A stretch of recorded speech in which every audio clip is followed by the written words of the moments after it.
Hello everyone, Assalamu alaikum. Welcome back to my channel Chef Romajul's Cooking. আজ আমি আপনাদের করে দেখাবো কোনো ঝামেলা ছাড়া মাত্র 30 মিনিটে প্রেসার কুকারে কিভাবে বিরিয়ানি পাকানো হয় সেই প্রসেসটাই আমি আপনাদের দেখাবো।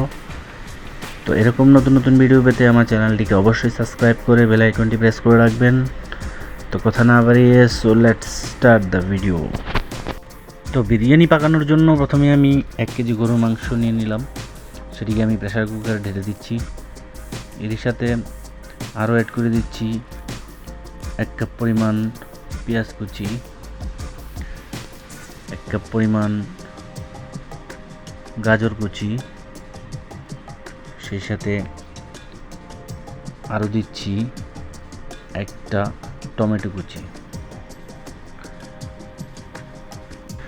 এটাতে আমি আরও অ্যাড করতেছি 1 চা চামচ আদা বাটা, 1 চা চামচ রসুন বাটা ও 1 চা চামচ পেঁয়াজ বাটা। সেই সাথে আমি একটি রাঁধুনি রেডিমিক্স বিরিয়ানি মশলা সেটা পুরোটাই দিয়ে দিলাম। এরপর দিয়ে দিলাম স্বাদ মতো লবণ এবং পরিমাণ মতো টমেটো সস ও 7-8 পিস কাঁচামরিচ। এখন দিয়ে দিচ্ছি 1 চা চামচ মরিচের গুঁড়া। এটাতে আমি আরও দিয়ে দিচ্ছি 1/2 চা চামচ জিরে গুঁড়া, 1 গ্লাস দুধ এবং 1 কাপ পরিমাণ অয়েল। সব কিছু দেওয়া হয়ে গেলে এখন আমি এটাতে 1.5 কেজি পানি অ্যাড করব। সবশেষ এটাতে আমি গরম মশলা অ্যাড করে দিচ্ছি।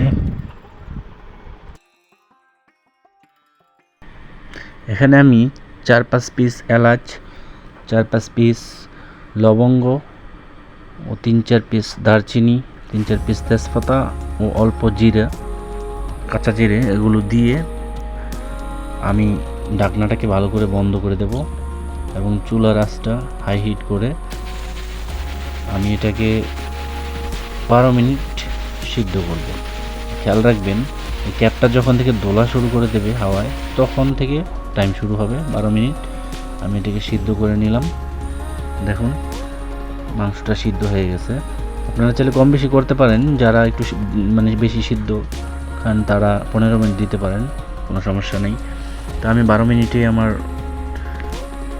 মাংসটা আমি সিদ্ধ করে নিয়েছি। এখন আগে থেকে আমি 1 কেজি পোলার চাউল ধুয়ে রেখেছিলাম, তো সেগুলো আমি এখন অ্যাড করে দিচ্ছি। তো চাউলগুলো অ্যাড করার আগে আপনারা চাইলে যারা আলু পছন্দ করেন তারা আলু দিয়ে দিতে পারেন। আমি কিন্তু 3-4টা আলু টুকরো করে এটাতে অ্যাড করে দিয়েছি, সেই ভিডিওর স্ক্রিপ্টটা আমি দেখাতে পারিনি, সরি।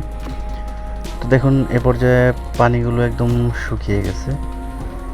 এখন আমি ঢাকনাটা বন্ধ করে দেব। ঢাকনাটা বন্ধ করে ক্যাপটা লাগিয়ে 15 মিনিট লো হিটে আমি এটাকে কুক করব। দেখুন চুলার আঁচটা ঠিক এইভাবে কমিয়ে নিতে হবে।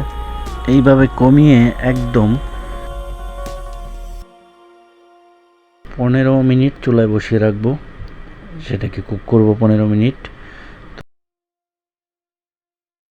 দেখুন আপনারা 15 মিনিট পর আমার বিরিয়ানিটা একদম রেডি হয়ে গেছে।